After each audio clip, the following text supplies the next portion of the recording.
Walk down any drugstore aisle in America, and you will find hundreds of products promising younger skin, fewer wrinkles, and a radiant glow. The shelves are packed with retinoids, peptides, vitamin C serums, and exfoliating acids. Americans spend tens of billions of dollars every year chasing better skin.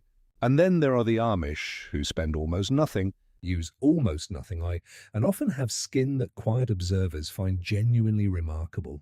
If the simplicity of traditional living and what it can teach the rest of us about caring for our skin interests you, consider subscribing so you never miss a video like this. The Amish do not think about skincare the way most Americans do. There is no 10-step nighttime routine, no monthly subscription box of serums, no quarterly appointment with a dermatologist. What exists instead is a living body of household knowledge passed from mother to daughter across generations, rooted in available ingredients, practical necessity, and a deep cultural suspicion of anything unnecessarily complicated.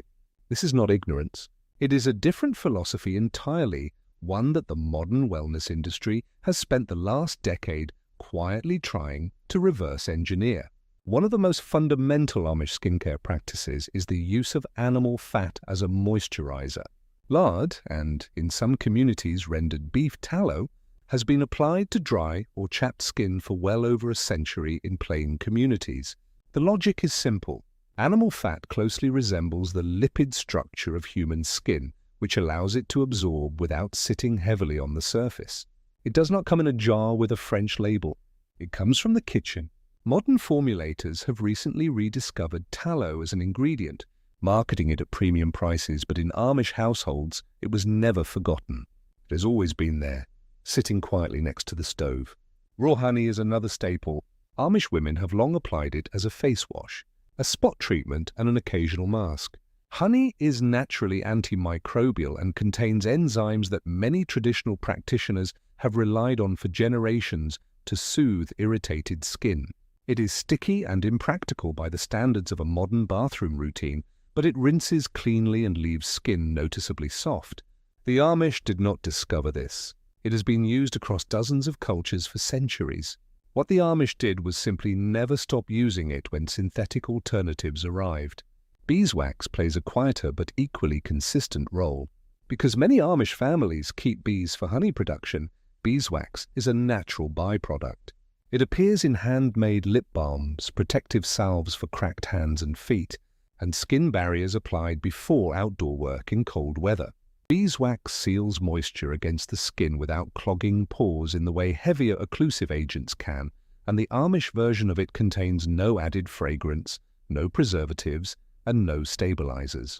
What you get is the ingredient itself, nothing more. Apple cider vinegar has a long history in Amish households that goes well beyond cooking. Used diluted with water, it has traditionally been applied to the skin as a toner, particularly to address dryness or uneven texture. The acidity helps support the skin's natural barrier function, and its use in plain communities likely stems from the same practical thinking that shaped every other Amish skincare choice. It was available, it was affordable, and it worked well enough to keep being used. The modern natural beauty market now sells apple cider vinegar toners at considerable markup. In an Amish kitchen, it is simply a pantry staple. Herbs matter too. Calendula, chamomile, and comfrey appear repeatedly in traditional Amish herbal knowledge. Calendula preparations, often made by infusing dried flowers in oil, are used on irritated, dry, or damaged skin. Chamomile brewed as a strong tea has been applied as a compress for redness and puffiness. Comfrey, known for centuries as a healing plant, has been used in salves for rough or cracked skin. These are not exotic remedies. They are plants that grow in gardens, fields, and the margins of Amish farmland, harvested and prepared by hand in a tradition that predates commercial skincare by generations. We are halfway through, and if you have been watching from the beginning, drop a comment and let us know where you are watching from. It is always good to know who is in the room. Castile soap rounds out the cleaning side of Amish skincare.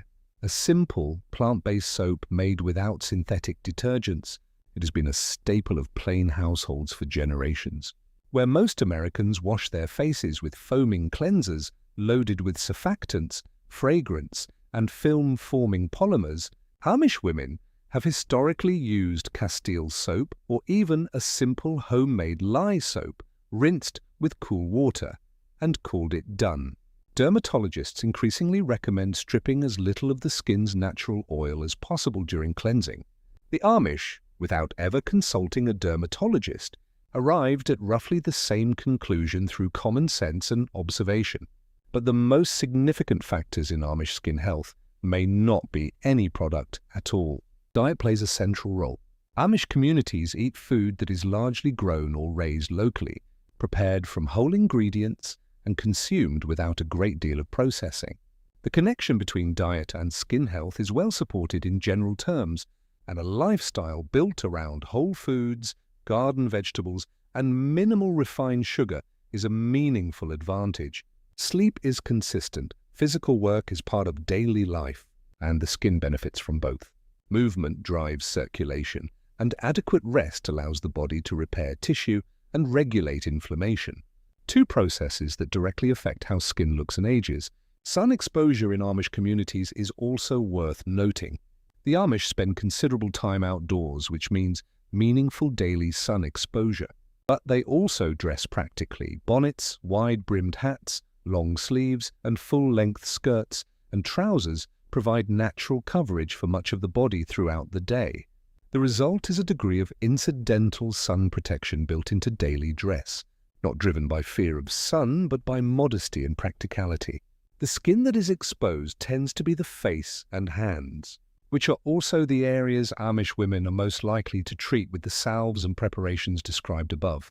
There is something larger at work here, something that goes beyond any individual ingredient or habit.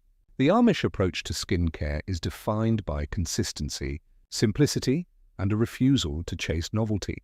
The same handful of trusted preparations are used decade after decade. There is no product fatigue, no reactive switching between trends, no skin barrier disruption from trying a new acid every few weeks. The skin gets the same gentle, predictable inputs over a lifetime, and it responds accordingly. What viewers over 50 might find most useful in all of this is not a shopping list.